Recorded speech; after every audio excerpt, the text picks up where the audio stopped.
मुझे ये पुस्तक सभी व्यक्तियों को पेश करते हुए अत्यधिक प्रसन्नता हो रही है जो जीवन में बेजोड़ सफलता प्राप्त करने के इच्छुक हैं। इस पुस्तक में पुरुष, महिलाएं, नौजवान और बुजुर्ग वे सभी व्यवहारिक और गोपनीय रहस्य पाएंगे जो जीवन में बेजोड़ सफलता के लिए आवश्यक हैं। मुझे याद है, मार्क ट्वेन ने एक बार कहा था कि आपको जीवन में अगर सफलता चाहिए तो आपके पास अनभिज्ञता और विश्वास दोनों का होना आवश्यक है। लेकिन आधुनिक संदर्भ में मैं ये महसूस करता हूं कि प्रत्येक मनुष्य को केवल सफलता का नहीं बल्कि बेजोड़ सफलता का लक्ष्य रखना चाहिए।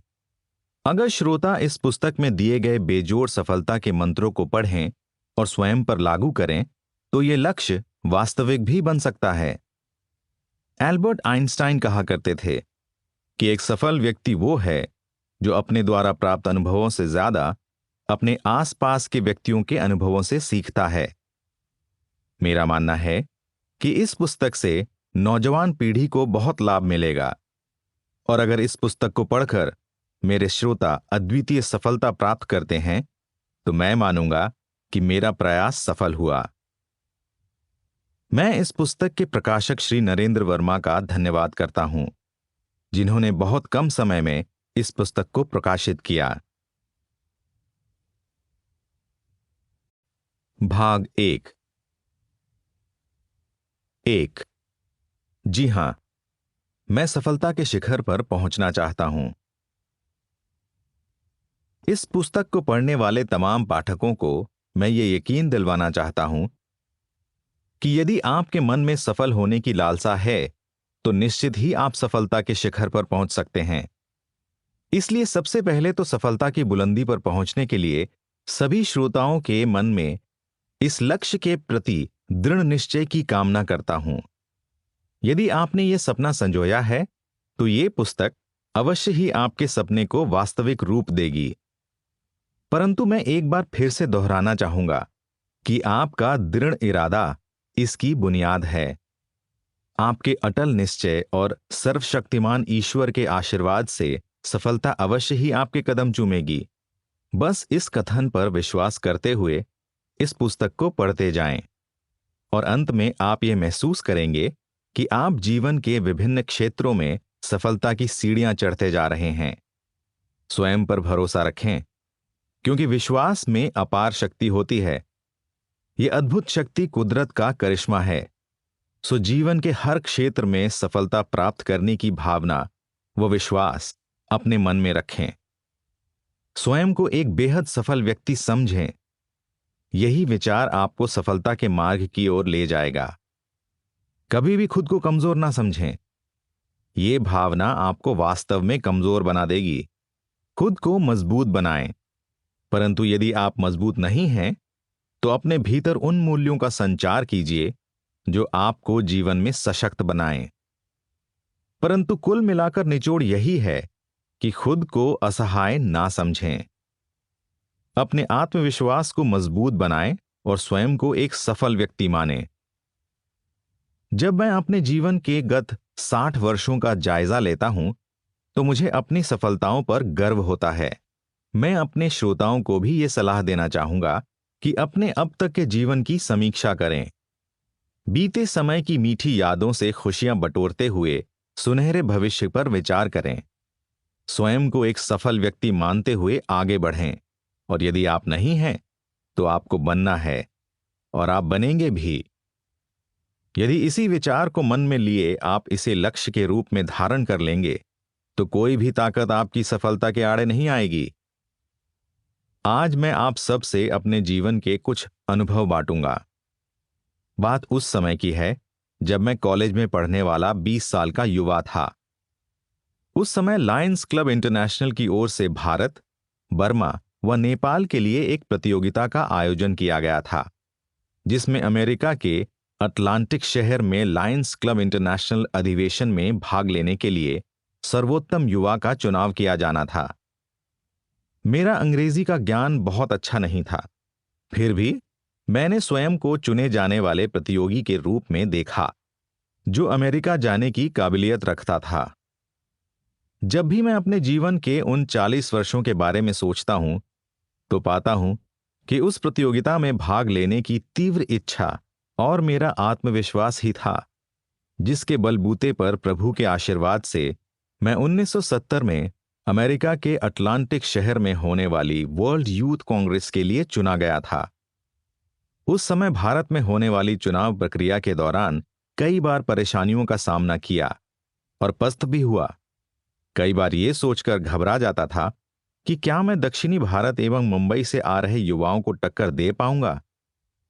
परंतु यकीन मानिए कि अपने मनोबल और मनोकामना के बल पर ही यह संभव हो पाया। आखिरकार जून 1970 में मैंने कोलकाता से अमेरिका की उड़ान भरी, जो कि मेरी पहली हवाई यात्रा थी, वो भी सीधा भारत से अमेरिका। यहां तक कि मुझे सीट बेल्ट बांधने का ज्ञान भी नहीं था। इस प्रकार की यात्रा का यह मेरा पहला अनुभव था, वो भी अकेले। सो मेरे कहने पर विश्वास कीजिए कि जब भी कोई अवसर आपका द्वार खटखटाए तो उसे पाने के लिए जी तोड़ मेहनत करें और सफलता प्राप्त करें। इसी प्रकार आज से लगभग 5 साल पहले की घटना है, जब मैं सुबह के 9 बजे नाश्ता करते हुए एक बिजनेस चैनल पर मॉर्निंग ब्रेकफास्ट शो नामक कार्यक्रम देख रहा था। संयोगवश उस दिन मैंने पूरा प्रोग्राम देखा, जिसे विश्व की एक मशहूर टीवी हस्ती द्वारा प्रस्तुत किया जा रहा था। प्रोग्राम समाप्त होने पर मैंने महसूस किया कि इसमें निवेश को लेकर बेहतरीन मार्गदर्शन व उपाय सुझाए गए थे। इस आधे घंटे में निवेश और तलाक, निवेश और क्रेडिट कार्ड, निवेश और घर बनाने के लिए कर्ज आदि पर चर्चा की गई थी। मुझे यह प्रोग्राम बहुत अच्छा लगा। यह बहुत ज्ञानवर्धक व जानकारी से भरपूर था। परंतु भारतीय निवेशकों के लिहाज से मुझे यह कार्यक्रम अधिक प्रभावशाली नहीं लगा, क्योंकि यह भारतीय लोगों की निवेश करने की सोच और संस्कृति से मेल नहीं खाता था। फिर मैंने अपने सुझाव टीवी चैनल के संपादक को भेजने की सोची।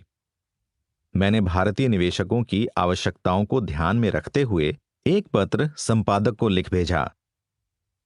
अपने श्रोताओं को यह बताते हुए मुझे खुशी हो रही है कि टीवी संपादक को मेरे विचार पसंद आए और इसके साथ ही सीएनबीसी आवाज चैनल पर एक विशेष कार्यक्रम होस्ट करने का न्योता भी मिला, जिसे मैं गर्व से प्रेम पत्र कह सकता हूं। उसके बाद सीएनबीसी आवाज चैनल पर टैक्स गुरु के रूप में मेरे जीवन का एक नया अध्याय आरंभ हुआ। अपने श्रोताओं को प्रोत्साहित करने के लिए मैं ये बताना चाहता हूं कि हाल ही में राष्ट्रीय टेलीविजन पुरस्कार 2010 की घोषणा की गई है, जिसमें टैक्स गुरु टीवी शो को सर्वोत्तम बिजनेस टॉक शो का पुरस्कार दिया गया है। यह पुरस्कार मेरे तमाम दर्शकों के अपार स्नेह का प्रतीक है। यहां भी मुख्य भूमिका मनोबल और नवीन सोच की है। मैंने कुछ नया सोचा और संपादक को न जानते हुए भी बेझिझक अपने सुझाव भेजे, जो स्वीकार भी हुए, और सौभाग्यवश मुझे टैक्स गुरु प्रस्तुत करने का जो अवसर मिला, उसके लिए कड़ी मेहनत की। प्रिय श्रोताओं, मेरा विश्वास कीजिए, चाहे आप जीवन के किसी भी कार्यक्षेत्र से जुड़े हों, पढ़ाई, व्यापार, नौकरी, व्यवसाय, आप इस पुस्तक की सहायता से बेहद कामयाब हो सकते हैं। परंतु यह मत भूलें कि इसके लिए आप में दृढ़ संकल्प एवं तीव्र इच्छा का होना जरूरी है। आज लगभग 30 साल पहले मैंने zero to zero is income tax नामक नवीन सोच पर आधारित शिक्षा प्रोग्राम आरंभ किया, जिसने भारतवर्ष में धूम मचा दी।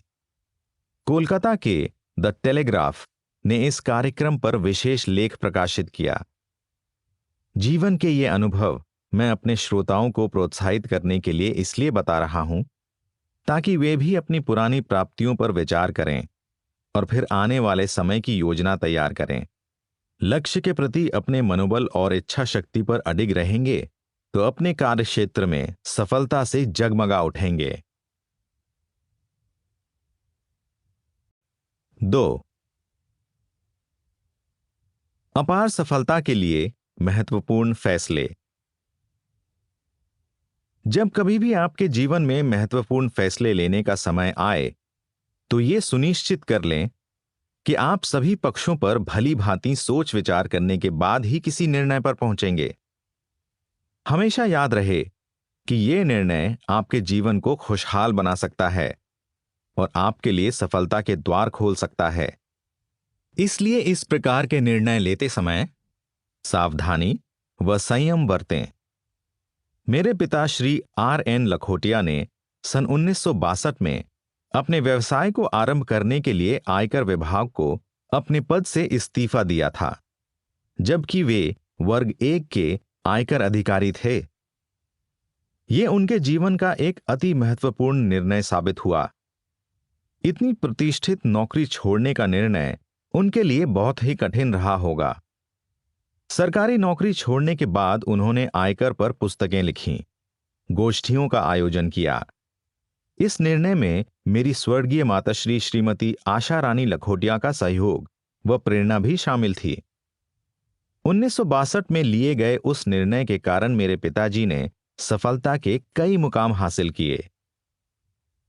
फिर भी निर्णय लेते समय यह जरूरी है कि आप सभी सकारात्मक व नकारात्मक पक्षों की समीक्षा कर लें, परंतु निर्णय लेने के बाद कभी भी पीछे मुड़कर ना देखें। मेरे पिताजी ने आयकर पर 500 से भी अधिक पुस्तकें लिखी हैं, जो एक विश्व कीर्तिमान है। भारत में उन्हें आयकर का एक महान विशेषज्ञ माना जाता है। उन्हें आज भी वो दिन याद है जब अपनी पहली पुस्तक लिखने के बाद उन्होंने कई प्रकाशकों से उनकी पुस्तक प्रकाशित करने की विनती की, परंतु एक अनजान व्यक्ति की पुस्तक कौन छापता। यही समय था ऐतिहासिक निर्णय लेने का, और इस बार भी मेरी मां इसमें शामिल थीं। उन्होंने मिलकर आशा पब्लिशिंग हाउस के नाम से प्रकाशन केंद्र प्रारंभ किया। जरा सोचिए, यदि मेरे पिताजी उस समय हताश हो जाते तो क्या आज उनकी इतनी पुस्तकें पाठकों तक पहुंच पाती? बिल्कुल नहीं। उन्हें तो प्रकाशन का कोई अनुभव ही नहीं था और उनकी आयु केवल 28 वर्ष थी। सन 1965 में मैंने भी पब्लिशिंग हाउस में हाथ बटाना शुरू कर दिया। यदि आप अपनी सफलता का पैमाना जानते हैं तो निश्चित ही इसे हासिल भी कर सकते हैं। जरूरत है तो केवल नवीन सोच और कड़ी मेहनत की।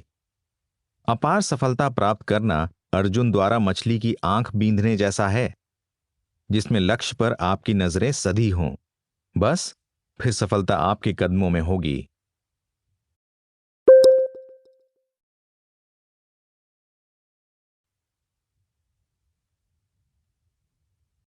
3. दूसरों की सफलता को छोड़ अपनी सफलता के मार्ग पर ध्यान दें। कामयाब होने का एक और अचूक नुस्खा है कि दूसरों की गतिविधियों और विकास पर ध्यान ना दें। आपका ध्यान आपकी स्वयं की सफलता पर केंद्रित होना चाहिए। अपने मित्रों, रिश्तेदारों व आपसे जुड़े अन्य व्यक्तियों की सफलता के बारे में सोचते रहने केवल अपने समय, सामर्थ्य और ऊर्जा की बर्बादी भर है और कुछ नहीं। इससे अच्छा है कि आप विभिन्न कार्यक्षेत्रों में खुद को स्थापित कर अपनी पहचान बनाएं, अपनी सफलता से दूसरों के लिए एक उदाहरण बने। इस बात पर गंभीर चिंतन करें, क्योंकि अधिकतर लोग या तो दूसरों की सफलता के राग अलापते रहते हैं या फिर उनसे ईर्ष्या करने में अपना समय और ऊर्जा नष्ट करते हैं। इसलिए दूसरों की चिंता छोड़ अपना लक्ष्य निर्धारित करें व अपनी सफलता के मार्ग पर अग्रसर हों, और तब तक चैन से ना बैठें जब तक आप उसे प्राप्त ना कर लें। अपने लक्ष्य को महज सपना ना समझकर अपने जीवन का मिशन मान लें। 4. बेहद कामयाब व्यक्तियों के 12 गुणों को लिखें और प्रत्येक महीने स्वयं पर लागू करें। एक कामयाब व्यक्ति बनने के लिए 12 महत्वपूर्ण गुणों को लिख लें। हर महीने एक गुण की अपने अंदर संरचना करने का प्रयत्न करें। इस प्रकार एक साल में आप 12 गुणों के स्वामी और सफलता की दुनिया के चमकते सितारे बन जाएंगे। इन 12 गुणों में महारत हासिल करने के भरसक प्रयत्न करें। यदि आप हर महीने एक गुण में संपन्न हो जाते हैं तो 1 साल के भीतर आप में 12 अमूल्य गुण होंगे जो सफलता के मार्ग पर आपके सहायक होंगे। इस सिद्धांत का पालन करें और बहुत जल्द आप बेहद सफल व्यक्तियों में शुमार हो जाएंगे। 5. उच्च आत्मसम्मान। अपने आत्मसम्मान को उच्च स्तर पर बनाए रखें। E.G. वाइट ने कहा था कि जो व्यक्ति अपने आत्मसम्मान को महत्व नहीं देते, प्रभु उनसे नाराज होते हैं। वे चाहते हैं कि व्यक्ति अपने मूल्यों और आत्मसम्मान को उच्च स्तर पर बनाए रखें। प्रभु उन्हें चाहते हैं, अन्यथा वो अपनी संतान को बुरे कामों से नहीं बचाते। वे चाहते हैं कि हम बड़ा सोचें और बड़ा करें और प्रभु के नाम 4 चांद लगाएं। यदि हमें प्रभु में आस्था है तो हमें बड़े लक्ष्य की आशा करनी चाहिए। इसलिए अपने आत्मसम्मान को उच्च स्तर पर बनाए रखें और कभी भी व्यर्थ ना डरें। सफल व्यक्ति जीवन में कभी नहीं डरते, इसलिए वे समस्याओं का सामना कर पाते हैं और सफलता के मार्ग पर प्रगति करते हैं। व्यवसाय में लिप्त कुछ व्यक्ति अपने व्यवसाय के भविष्य को लेकर चिंतित हो जाते हैं। कभी उन्हें डर सताने लगता है कि भेजे जाने वाला माल खराब ना हो जाए या इसका ऑर्डर रद्द ना हो जाए। कोई फैक्ट्री के श्रमिक वर्ग की हड़ताल को लेकर परेशान रहता है या फिर विद्यार्थी ये सोच लेते हैं कि कहीं परीक्षा वाले दिन बीमार न पड़ जाएं और फेल ना हो जाएं। ये सब व्यर्थ की चिंताएं हैं जिन्हें अपने पास ना फटकने दें। इस प्रकार के डर आपके व्यक्तित्व को हानि पहुंचाते हैं। सो इन व्यर्थ की चिंताओं से निजात पाओ और यदि आपको डर ही है तो डरो, पर केवल उस परमपिता परमात्मा से। 6. सफलता के लिए अपनी आस्था से समझौता ना करें। सफलता का एक अचूक मंत्र यह है कि अपने विश्वास से कभी समझौता ना करें। इस आस्था को आप अपने भीतर कभी भी जगा सकते हैं और जब एक बार आपका विश्वास दृढ़ हो जाए तो उसे डगमगाने ना दें, ना ही उसके साथ कोई समझौता करें। इस प्रकार की सोच आपको मजबूत बनाती है और आपकी आस्था की डोर आपको लक्ष्य से बांधे रखती है। अपार सफलता और अथाह विश्वास की ऐसी ही एक कहानी भारतीय अरबपति दंपत्ति पंकज ओसवाल और राधिका ओसवाल की है। ये अमीर दंपत्ति अब ऑस्ट्रेलिया में रहते हैं। आजकल वे पर्थ शहर में अपना आलीशान आशियाना बनाने में व्यस्त हैं। हालांकि वे ऑस्ट्रेलिया में रहते हैं, परंतु भारतीय मूल होने के कारण वे शुद्ध शाकाहारी हैं और लोगों को शाकाहारी बनने के लिए प्रेरित करने के लिए नवीन प्रयोग करते रहते हैं। हाल ही में पेपरमिंट ग्रोव स्थित उनके विशाल बंगले का कार्य प्रगति पर है, जिसके 2011 में पूर्ण होने की संभावना है। ताज ऑन स्वान नामक ये बंगला ऑस्ट्रेलिया के सबसे महंगी जमीन पर बन रहा है। अब इस प्रवासी भारतीय ने इस कार्यस्थल पर कार्यरत व्यक्तियों द्वारा मांस आदि के सेवन पर पूर्णतः पाबंदी लगा दी है। हालांकि ऑस्ट्रेलिया के निर्माण, वन, खदान एवं इंजीनियरिंग संघों ने इसका विरोध किया है, लेकिन भारतीय दंपत्ति का कहना है कि मांस का सेवन उनके वातावरण, आर्थिकता और समाज पर प्रतिकूल प्रभाव डालता है। शाकाहारी या मांसाहारी होना श्रोताओं का व्यक्तिगत मामला है, परंतु मैं जो कहना चाहता हूं वो ये है कि सफल होना है तो अपने विश्वास पर अडिग रहें। पंकज और राधिका ऑस्ट्रेलियाई धरती पर एक बेहद खूबसूरत घर बना रहे हैं। इसका विशाल स्विमिंग पूल औसत ऑस्ट्रेलियाई घरों के दलानों से 10 गुना बड़ा है।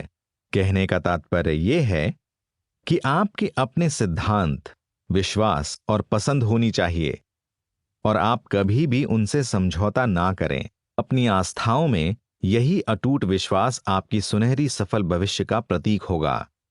हालांकि यदि आपके विश्वास आपकी सफलता के आड़े आ रहे हों, तो आप कभी भी उन पर पुनः सोच विचार कर सकते हैं। 7, जापानी स्कूटर मिच के सिद्धांत पर चलें। एक बेहद कामयाब व्यक्ति अपने कार्य को दूसरों से हटकर अंजाम देता है। इस प्रक्रिया में वो आम आदमी से अलग एक पहचान बना लेता है, क्योंकि जीवन के हर एक क्षेत्र में उसकी शैली व अंदाज उसे भीड़ से अलग करते हैं। जापान की किमको स्कूटर निर्माता कंपनी इसका एक सटीक उदाहरण है। कुछ ही दिनों में टोक्यो में टोक्यो मोटरसाइकिल शो 2010 का आयोजन होने वाला है।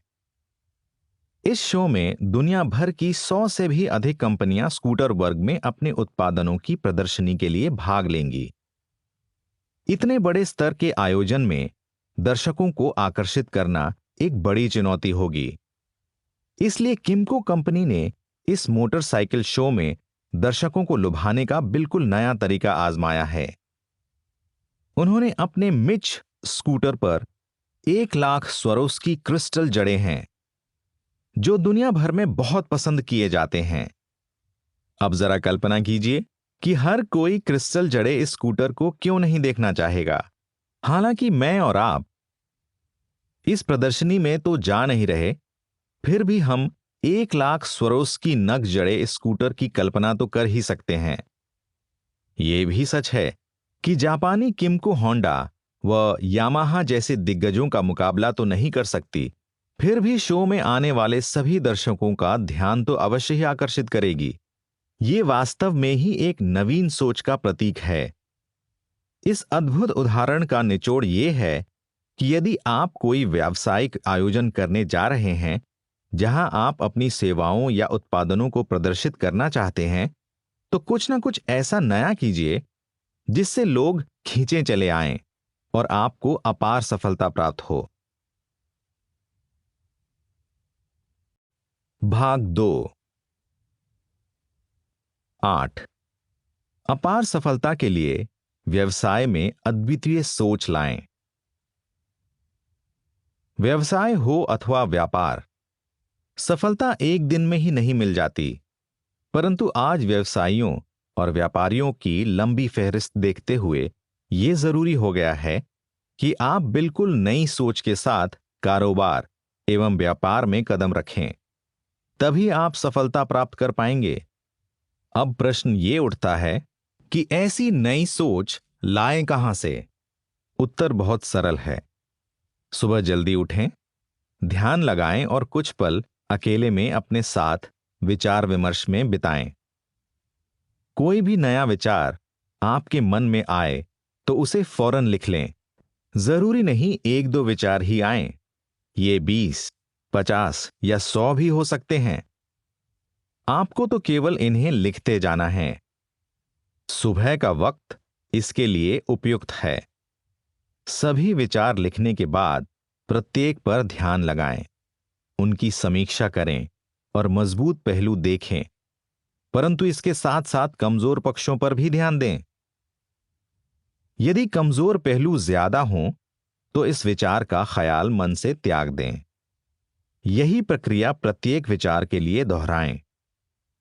दिन के अंत तक आपको एक ना एक ऐसा अद्वितीय विचार अवश्य ही मिल जाएगा जो आपकी तकदीर बदल सकता है। लगातार ध्यान लगाते रहने से आपकी आस्था व आत्मबल मजबूत होगा और आप में सही और गलत में अंतर की क्षमता पैदा होगी। सो ये बात गांठ बांध लें कि व्यापार हो या कारोबार, सफल आप तभी होंगे जब आप में दूसरों से हटकर कुछ करने का हुनर होगा। 2 महीने पहले मेरे पास एक रियल एस्टेट निर्माणकर्ता आया जो मेरे साथ बैठकर कुछ नए विचारों पर चिंतन करना चाहता था। सच कहूं तो मुझे भी इन बातों में बहुत आनंद आता है, क्योंकि प्रेरणावश मेरी कल्पना शक्ति बुलंदियों को छूने लगती है। फिर जब मैं ध्यान में बैठ जाता हूं तो मेरे मन में नए विचार कौंधने लगते हैं। जो बेशक साधारण लगें पर होते बहुत कारगर हैं।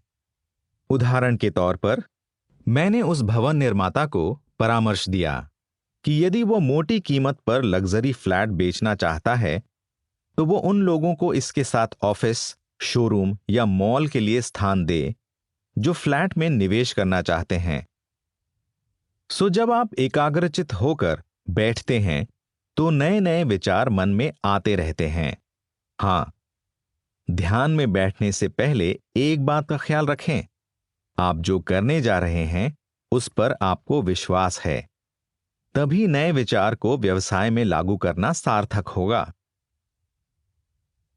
अपने श्रोताओं को प्रेरित करने के लिए मैं उनके साथ एक भारतीय मूल के व्यक्ति सोनू शिवदसानी का अनुभव बांटना चाहता हूं, जो अब प्रवासी भारतीय हैं।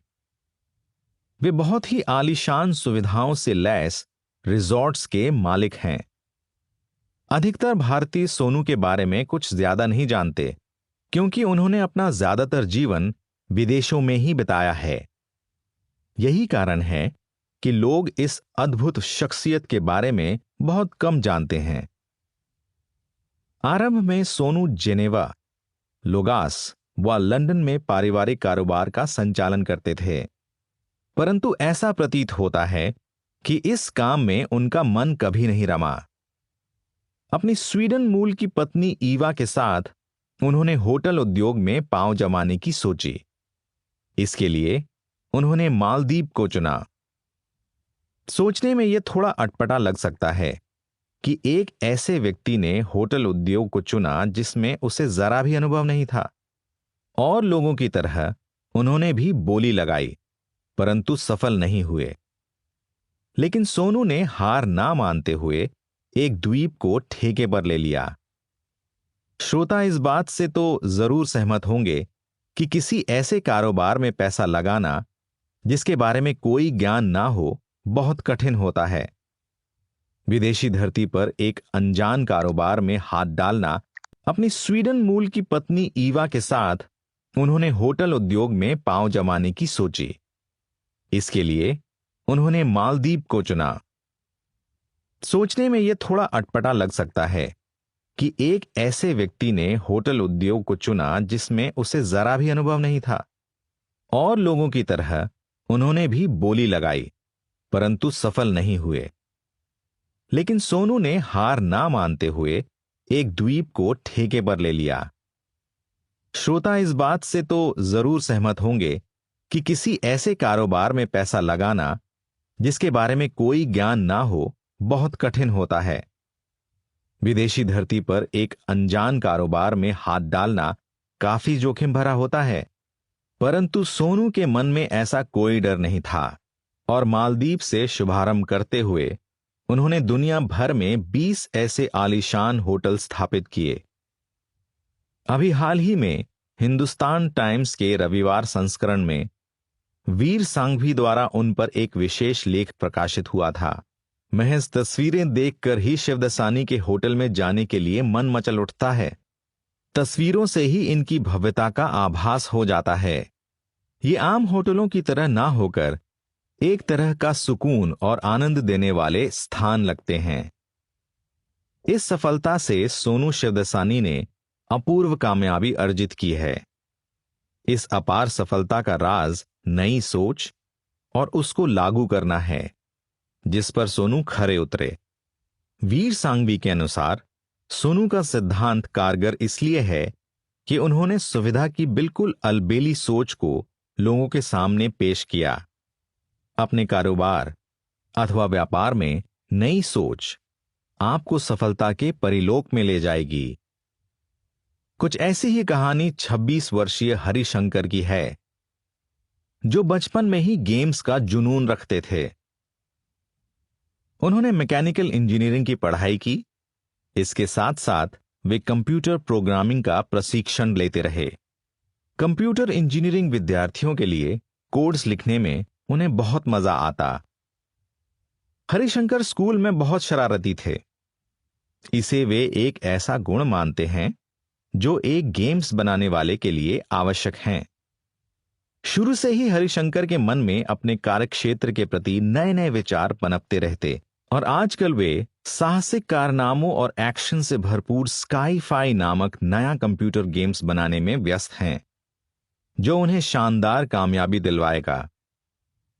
कुछ ऐसी ही रोचक कहानी अजय जयपाल की है, जिन्होंने साल 2000 के दौरान इलिनॉय में स्थित मोटोरोला हेडक्वार्टर्स से समर इंटर्नशिप की।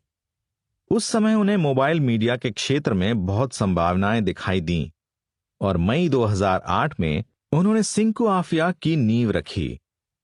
वे दिन में 16 से 18 घंटे कड़ी मेहनत करते हैं और खूब धन और सफलता कमा चुके हैं।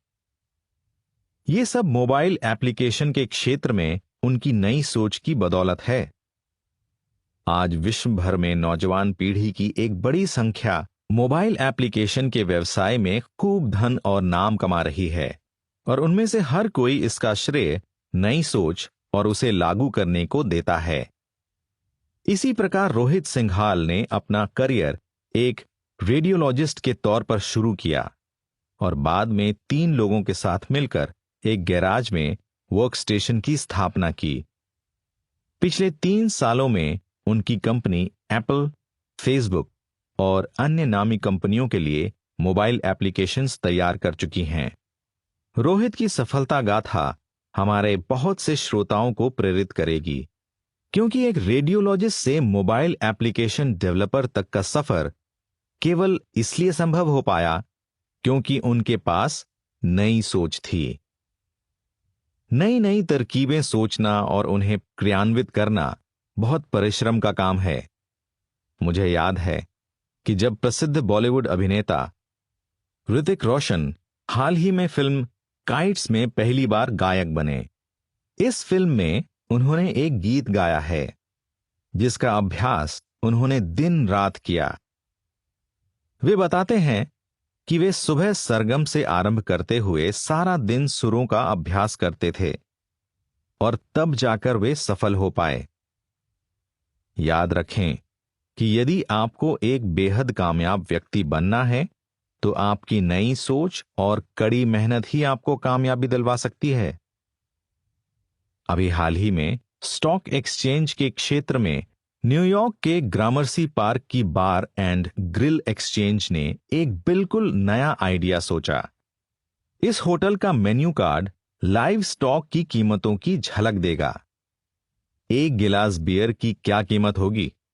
उन्होंने सोचा कि खाने पीने की वस्तुओं के मूल्यों को भी स्टॉक एक्सचेंज की भांति मांग के अनुसार चढ़ने उतरने दिया जाए। मैनहट्टन के इस रेस्टोरेंट की यह अनोखी तरकीब सुपरहिट साबित हुई। स्टेम सेल की कहानी भी इससे मिलती जुलती ही है।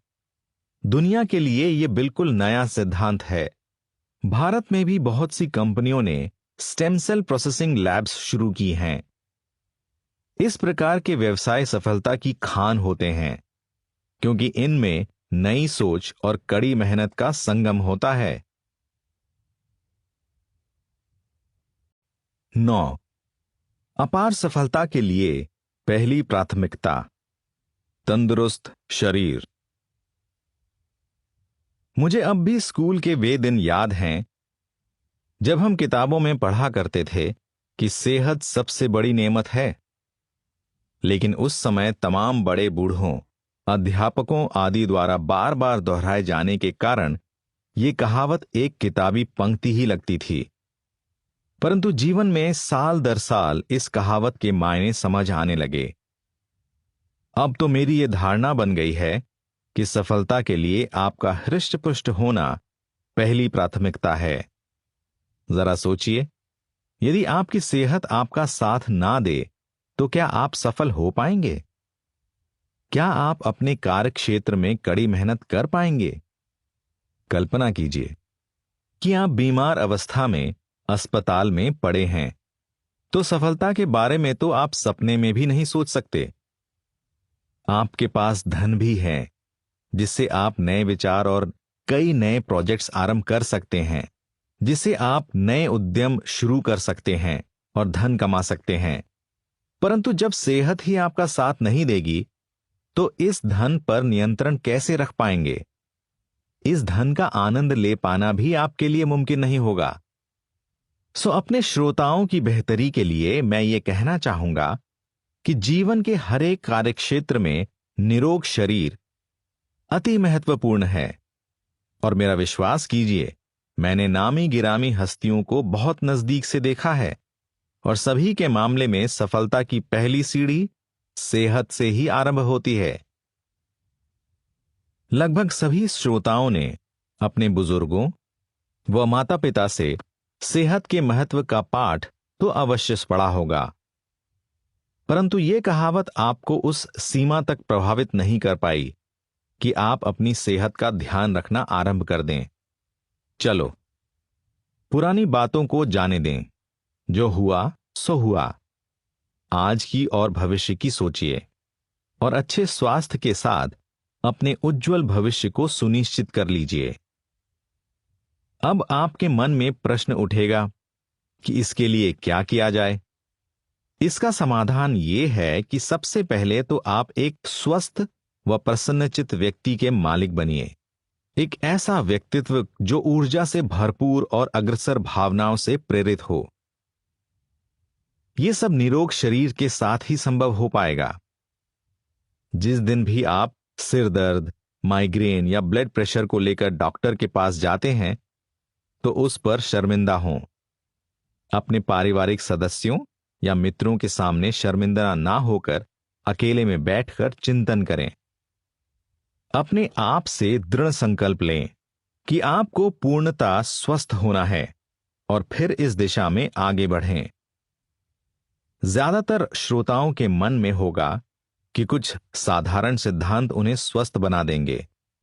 सबसे महत्वपूर्ण सिद्धांत तो इस बात को मन में बैठा लेना है कि आपकी सेहत आपके व्यक्तित्व की बुनियाद है। सेहत ही असली धन है वाली कहावत में गहरी आस्था रखें। यदि फिलहाल आपको इस अनमोल वचन में पूर्णता विश्वास नहीं है तो सुबह से रात तक इसे समय समय पर दोहराते रहें।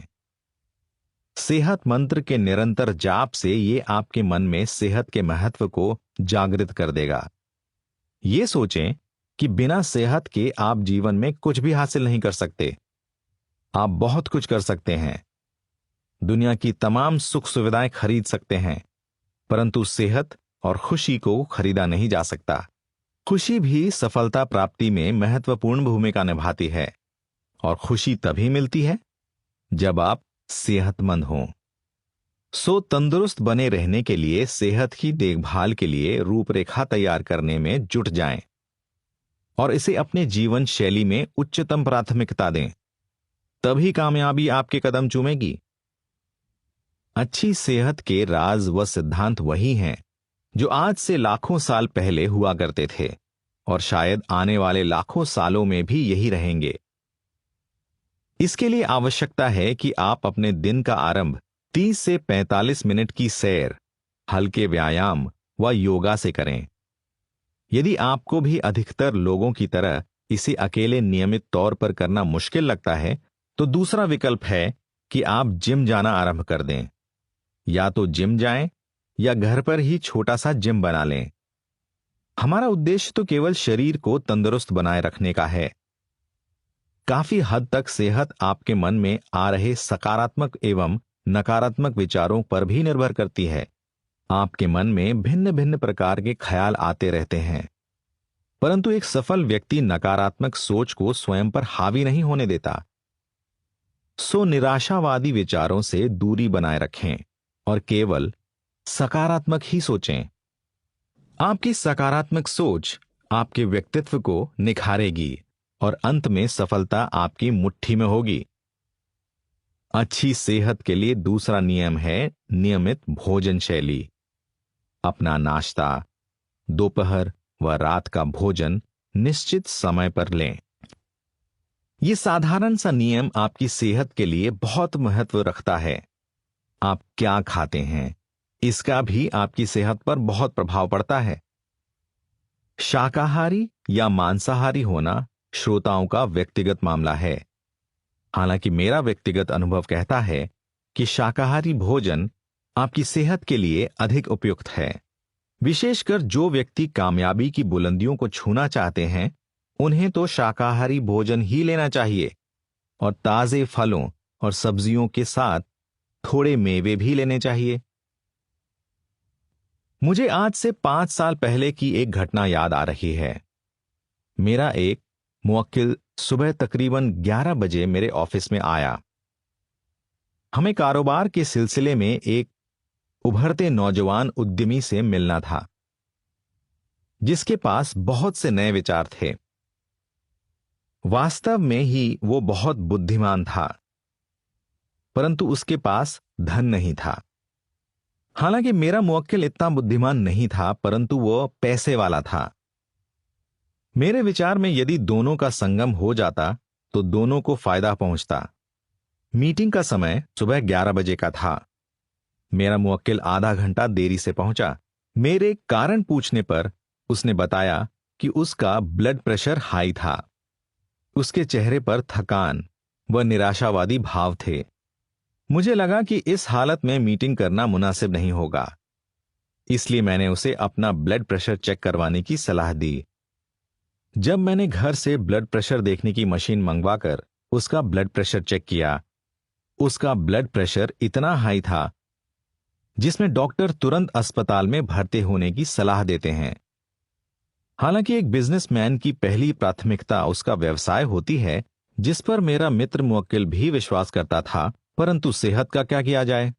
सबसे पहले तो हमने मीटिंग रद्द की, फिर उसे अस्पताल में भर्ती करवाया, जहां से इलाज के बाद उसे घर भेज दिया गया।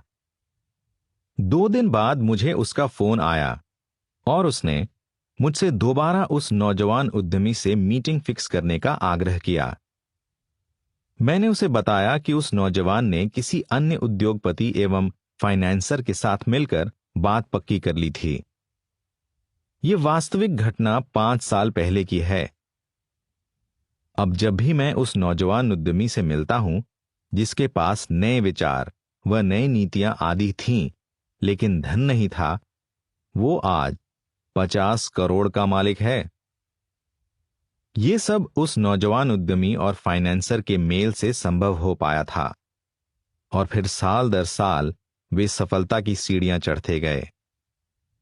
इस घटना से हमें यह शिक्षा मिलती है कि हो सकता है ठीक सेहत ना होने की वजह से आप जीवन का कोई बहुत बड़ा अवसर चूक जाएं, जो आपको सफलता की बुलंदी पर ले जाता। सो सेहत का हमेशा ध्यान रखें और अपने जीवन में इसे सर्वोच्च प्राथमिकता दें। जब भी हम सेहत के विषय में बात करें तो ध्यान रखें कि हम हर समय सेहत की रट ना लगाए रखें। केवल इस बात का ख्याल रखें कि सेहत की देखभाल आपकी दिनचर्या में नियमित रूप से शामिल हो, बिल्कुल वैसे ही जैसे भोजन और नींद। हमें बाकी चीजों की तरह सेहत को भी ध्यान में रखना होगा, ताकि हमारी सफलता के मार्ग में सेहत कभी आड़े ना आए। अंत में मैं ये कहना चाहूंगा कि यदि सफलता चाहिए तो अपनी सेहत का पूरा पूरा ध्यान रखें। सुबह की सैर और योगा को अपनी दिनचर्या में शामिल करें। आइए अपनी सफलता के लिए सदियों पुराने सेहत ही असली धन है मंत्र को अपने जीवन में शामिल करें।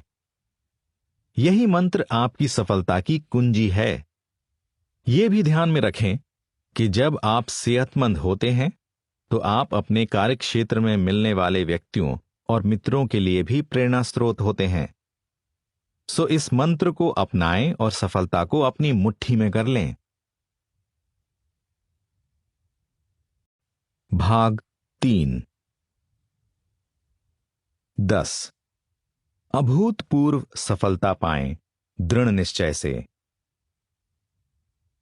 मैं अपने नौजवान दोस्तों और विशेष तौर पर स्कूली छात्रों से कहना चाहूंगा कि उनके मन में दृढ़ निश्चय होना चाहिए।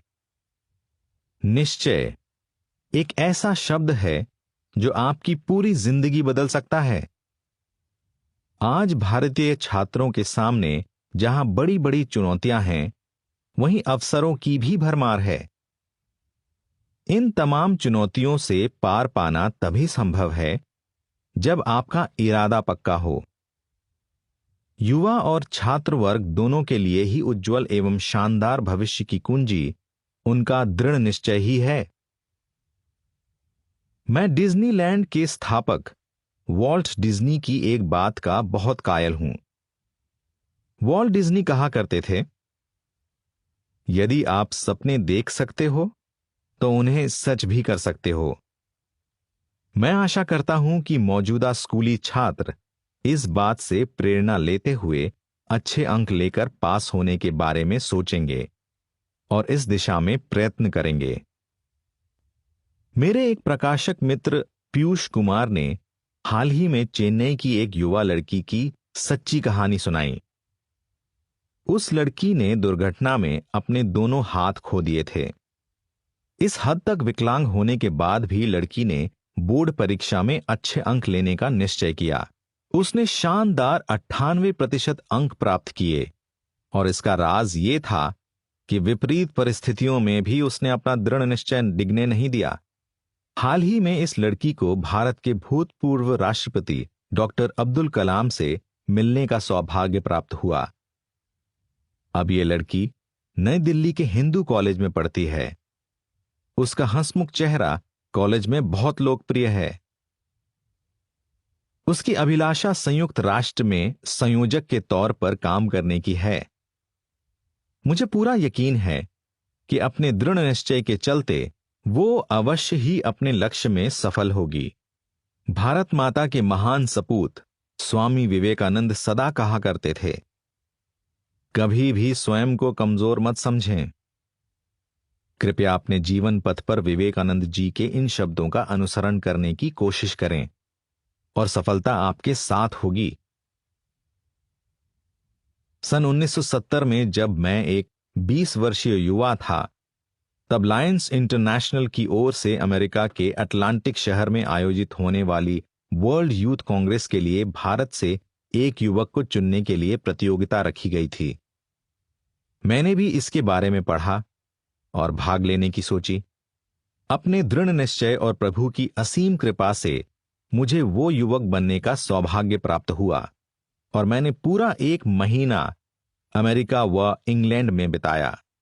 हमेशा याद रखें कि अपने विद्यार्थी जीवन में दृढ़ निश्चयी होने से आपका भविष्य उज्जवल होगा और जीवन में संतुलन बना रहेगा। इसी तरह मुझे आज भी याद है कि मुझे अंग्रेजी भाषण प्रतियोगिता में सिल्वर कप जीतने का बहुत चाव था। उस समय मेरी अंग्रेजी भी कुछ खास दमदार नहीं थी, परंतु अपने दृढ़ निश्चय के बलबूते पर मैंने ये कर दिखाया और 9वीं कक्षा की अंग्रेजी भाषण प्रतियोगिता में पहला इनाम प्राप्त किया। युवा पीढ़ी को मैं समय की कद्र करने की सलाह भी देना चाहूंगा।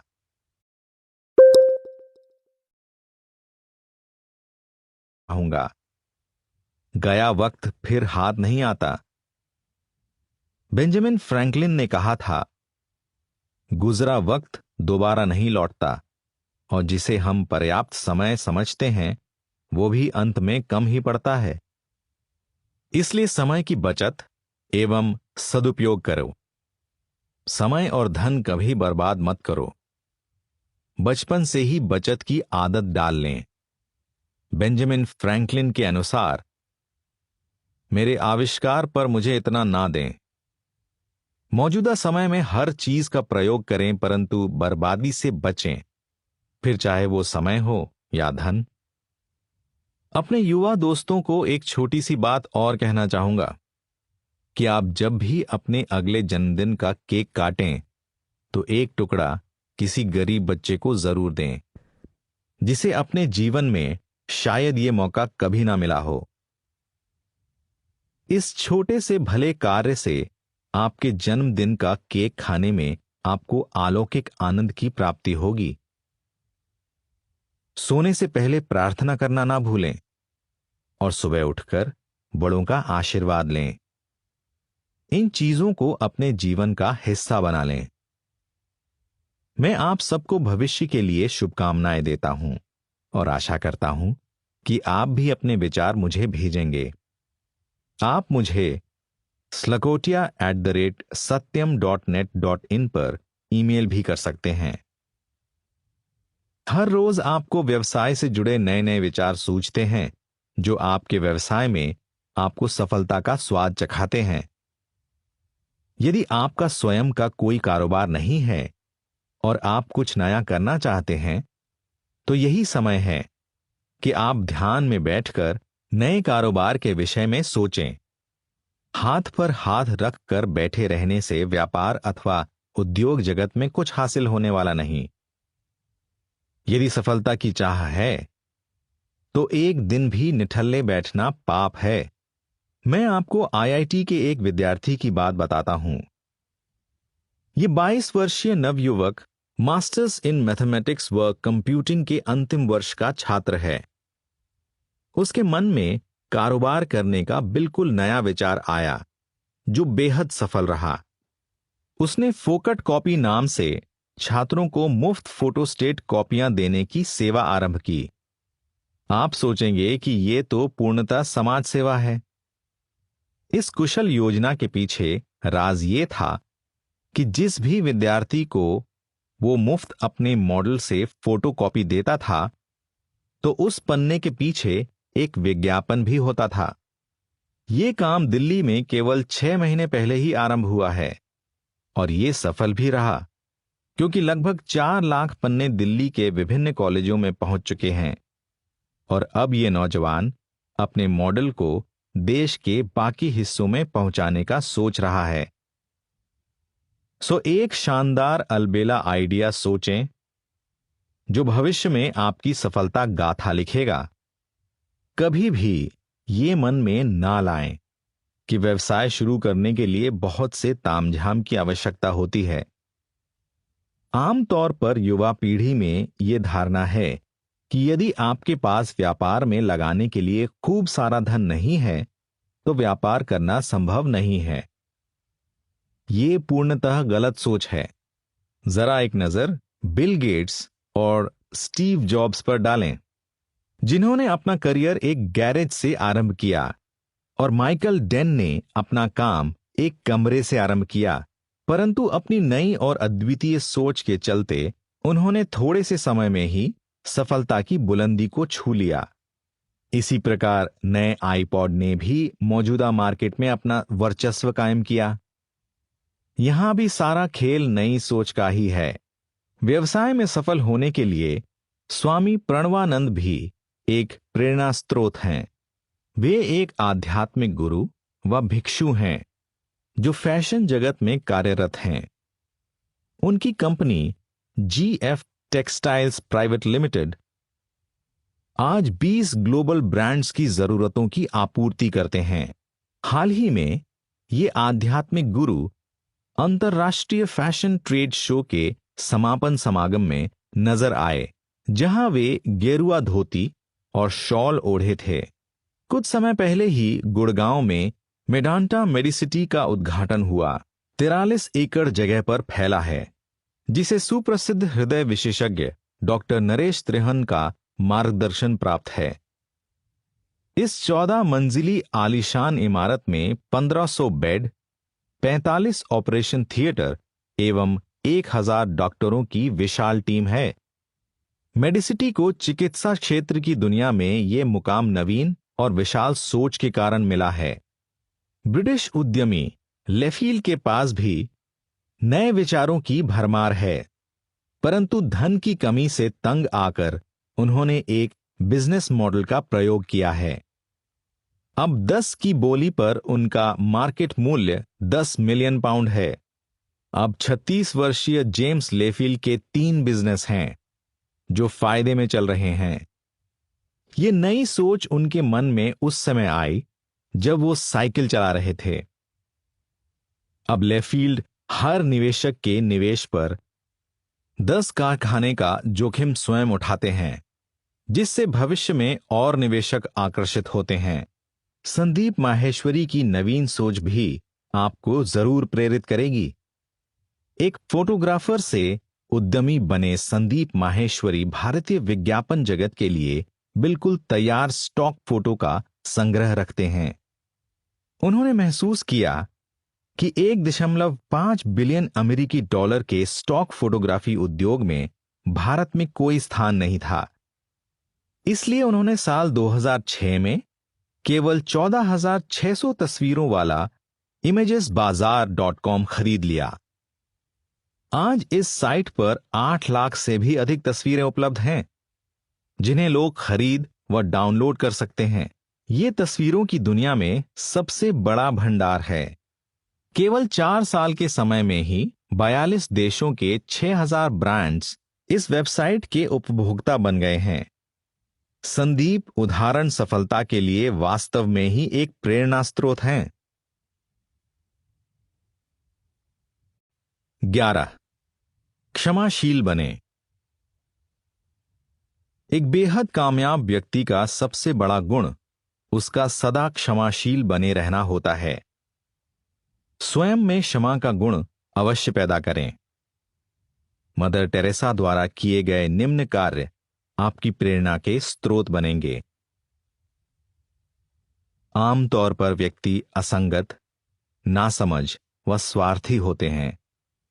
आप फिर भी उन्हें माफ कर दें। हो सकता है वे सोचें कि इसमें आपका कोई स्वार्थ छुपा है, फिर भी आप उन्हें माफ कर दें। यदि आप इसमें सफल रहे तो कुछ धोखेबाज मित्र और पक्के दुश्मन तो ढूंढ ही लेंगे।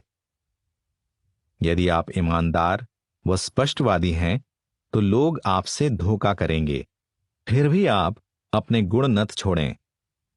कोई रातों रात आपके किए पर पानी फेर सकता है, फिर भी आप प्रयास करते रहें।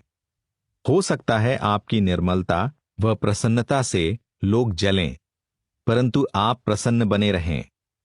आप द्वारा आज की गई भलाई को कल लोग भूल जाएंगे, पर भला करते जाएं। हो सकता है कई बार आपकी पूरी कोशिश भी व्यर्थ चली जाए, परंतु आप मेहनत करते जाएं। ये मान लें, ये आपके और प्रभु के बीच का मामला है। वे लोग तो कभी बीच में थे ही नहीं।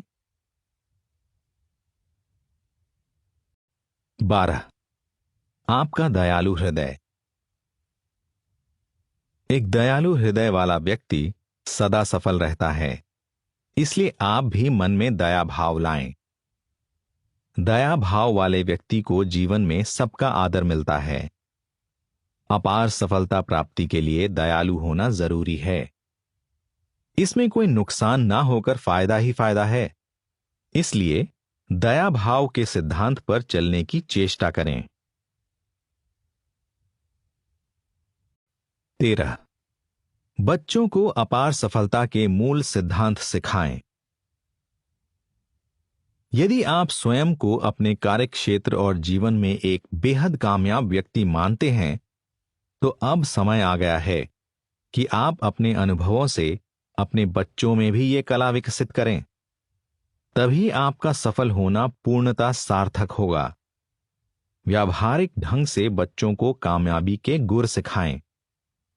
यदि आपके बच्चे अभी छोटे हैं, तब भी उन्हें जीवन में सफलता के महत्व के बारे में बताते रहें। मेरा यकीन मानिए कि आपके द्वारा बताई गई अनमोल बातें उनके व्यावहारिक जीवन व अच्छे गुणों के विकास में मददगार साबित होंगी। अभी से कड़ी मेहनत, ईमानदारी व सामाजिक मूल्यों आदि की जानकारी उनकी रगों में सफलता बनकर दौड़ेगी। आप भी याद रखिए, आपकी मौजूदा सफलता का मोल तभी है जब आपके बच्चे भी पूरी तरह सफल हों। 14. जीतना है तो कार्यों की रूपरेखा तैयार करें। टेनिस जगत के सितारे निकोलाई देवडेंको का मानना है कि कोई भी स्थिति निराशावादी नहीं होती। यदि आप जीतना चाहते हैं तो आपको अपने कार्य की रूपरेखा तैयार करनी होगी। यहां यह बताना भी आवश्यक है कि 28 वर्षीय निकोलाई एक प्रतिभाशाली टेनिस खिलाड़ी होने के साथ साथ अपनी कड़ी मेहनत के लिए भी जाने जाते हैं, परंतु उनकी कार्य क्षमता लाजवाब है।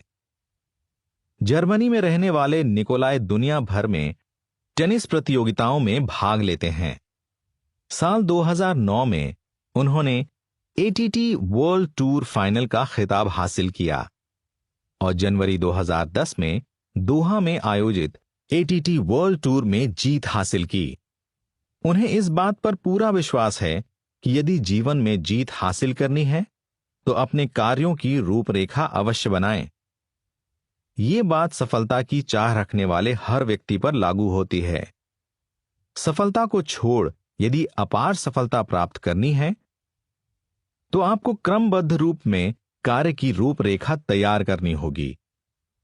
याद रहे कि यही रूपरेखा या योजनाबंदी आपको आपके कार्य क्षेत्र में विजयी बनाएगी।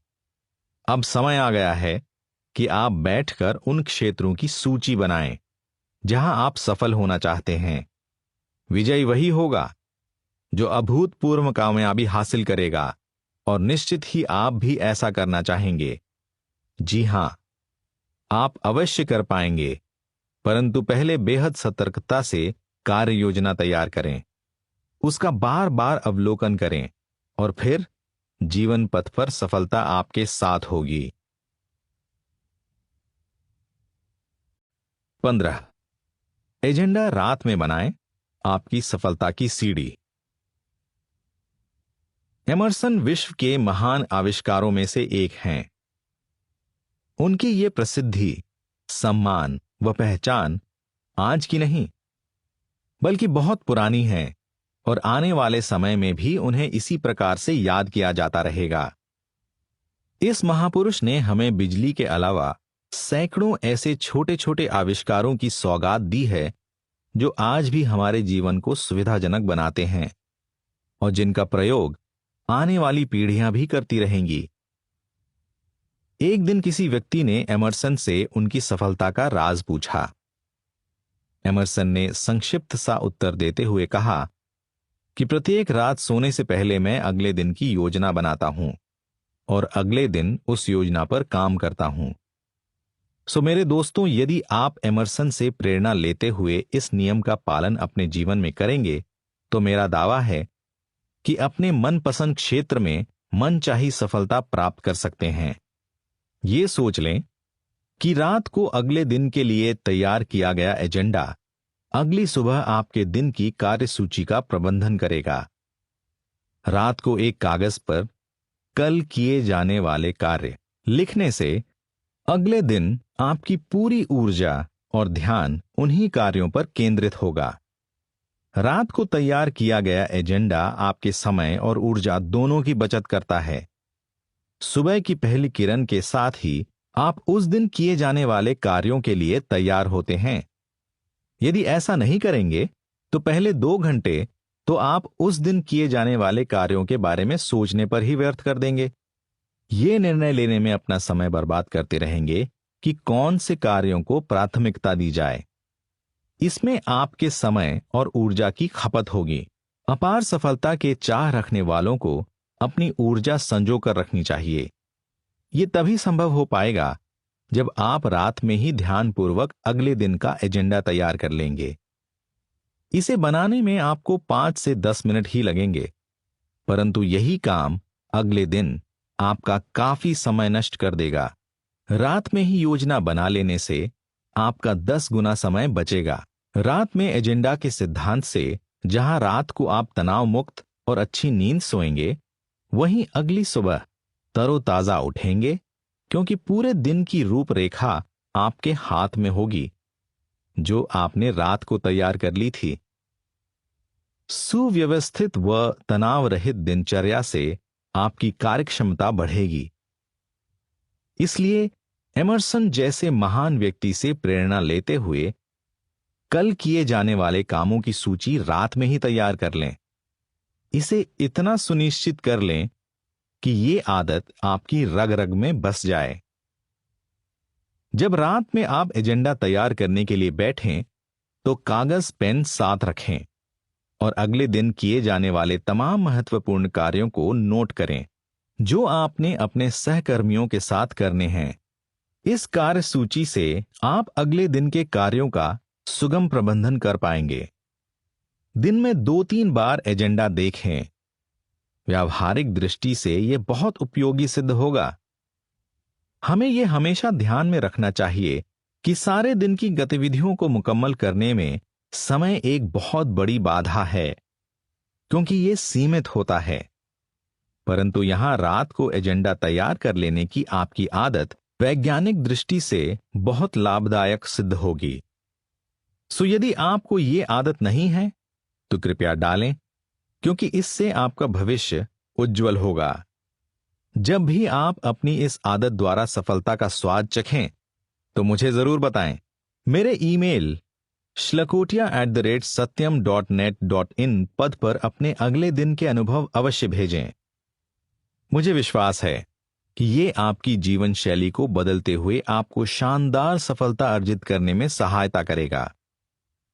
एजेंडा से तात्पर्य यह है कि बस लिखते जाओ। तमाम बातें दिमाग या मन में रखने की क्या आवश्यकता है, बस उन्हें लिख लीजिए।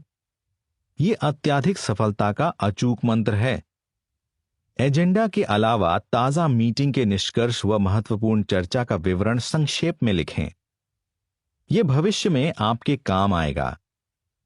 इसी प्रकार यदि आप किसी बड़ी बिजनेस मीटिंग में भाग लेने जा रहे हैं तो वहां जिन विषयों पर आप चर्चा करना चाहते हैं उन्हें भी नोट करें। उसी प्रकार यदि किसी के सहयोग के काम करने जा रहे हैं तो स्पष्ट की जाने वाली बातें लिख कर रख लें। यदि आप किसी उत्पादन के वितरण का जिम्मा संभालने जा रहे हैं तो समझौते में लिखी जाने वाली शर्तों को पहले से ही लिख लें। मीटिंग की कार्यवाही को नोट करना भी अच्छी आदत है। इसका विवरण जितना शीघ्र हो सके अपने सहयोगियों को भी भेजें। इससे शंका दूर होती है और सभी बातें स्पष्ट हो जाती हैं। मुझे याद है कि आज से 2 महीने पहले समय के बाद मेरी मुलाकात अपने प्रकाशक श्री नरेंद्र वर्मा के साथ हुई। हम बहुत देर बातें करते रहे। सो हमारे लिए ये एक बहुत अच्छा मौका था कि हम अपने विचारों का आदान प्रदान और नई पुस्तकें तैयार व उनके प्रकाशन के विषय पर चर्चा कर सकें। तकरीबन 70 मिनट तक हमारी चर्चा बिना किसी रुकावट के चलती रही। उसके बाद मैं घर वापस लौट आया। मैंने सोचा कि 1-2 दिन के अंदर ही मैं उनसे हुई तमाम बातों को लिख लूंगा। अभी मैं अपनी दिनचर्या से फारिग ही हुआ था कि मुझे यह देखकर बहुत अचंभा हुआ कि श्री नरेंद्र जी ने उन 70 मिनटों का पूरा विवरण मुझे ईमेल से भेजा था। हमारे बीच हुई प्रत्येक बात को बड़े स्पष्ट रूप से उसमें दर्ज किया गया था, जिससे मुझे बहुत राहत महसूस हुई। जरा कल्पना कीजिए कि यदि वे मुझे ये ईमेल ना भेजते और ना ही मैं लिख पाता तो आने वाले समय में हो सकता है कुछ जरूरी बातें दिमाग से निकल जाती, या प्रकाशन की गिनती को लेकर कोई गलतफहमी हो जाती, या कुछ और गड़बड़ हो जाती। मैं समझता हूं कि मीटिंग की कार्यवाही एक बहुत ही व्यावहारिक सिद्धांत है जो आपके कारोबार में सफलता के 4 चांद लगा सकता है। इससे मीटिंग में हुई सारी बातें स्थायी रूप से उपलब्ध रहती हैं। सो मीटिंग का रिकॉर्ड रखने की आदत डाल लें और इसे नियमित रूप से करें। यह नियमित प्रक्रिया एक दिन आपको सफलता का स्वाद अवश्य चखाएगी। 16. स्वयं को रखें तनाव मुक्त। पाएं अपार सफलता। एक सफल व्यक्ति को तनाव से कोसों दूर रहना चाहिए। मैं तो यहां तक कहूंगा कि यह शब्द उसके शब्दकोश में ही नहीं होना चाहिए। परंतु विडंबना यह है कि अपने कार्यक्षेत्र की सफलता के मार्ग पर आपका तनाव से वास्ता पड़ना तय है। इसका एक ही हल है कि आप तनाव को महत्व ना देकर उन तरीकों को आजमाएं जो आपको इससे निजात दिलवाते हैं। यदि आपने सफलता की बुलंदी को छू लिया है तो निश्चित ही आप ऐसे रास्ते तलाश ही लेंगे जो आपको तनाव मुक्त करते हैं। हालांकि तनाव मुक्त होने के कोई निश्चित मापदंड नहीं हैं जिनको अपनाकर आप तनाव को भगा सकें, पर यह भी सच है कि यह प्रत्येक व्यक्ति की पसंद पर निर्भर करता है। क्योंकि कार्य विशेष का आपको अच्छा लगना आपको तनाव मुक्त कर सकता है और नहीं भी। इसमें आपको यही करना है कि आप उन चीजों या परिस्थितियों को पहचानें जो आपको तनाव मुक्त करती हों। फिर जब कभी भी आप तनाव में हों, जैसे कि काम को समय पर समाप्त करने का तनाव, उस समय उन्हीं परिस्थितियों का सहारा लें जिनसे आपको तनाव से राहत मिलती हो। इन्हें तनाव की स्थिति में आजमाते रहें और प्रसन्नचित्त बने रहें। आपके अंतर मन में अनेकों ऐसी चीजें हैं जो आपको तनाव मुक्त कर सकती हैं। आपको अपनी पसंद के मुताबिक इनमें से एक दो को चुन लेना चाहिए जो आपको तनाव से छुटकारा दिलवाती हों। यदि आपके परिवार में कोई छोटा बच्चा है तो अपने तनाव को भगाने के लिए कम से कम 15 मिनट उसके साथ जरूर बिताएं। आध्यात्मिक प्रवृत्ति के व्यक्ति को तनाव से निजात पाने के लिए किसी आध्यात्मिक किताब के एक दो पन्ने पढ़ने के लिए वक्त निकालना चाहिए। जो पुस्तक आप पढ़ें वो प्रेरणादायक होनी चाहिए ताकि उसे पढ़कर आपके मन को शांति तथा उत्साह मिले। प्रेरणा से भरपूर कथन, किस्से व महान व्यक्तियों के जीवन वृत्तांत भी जरूर पढ़ें। ये भी आपको तनाव मुक्त करते हैं। यदि आप संगीत का शौक रखते हैं तो संगीत भी आपके तनाव के क्षणों में आपको सुकून प्रदान करता है। हल्का संगीत आपको तनाव मुक्त करेगा।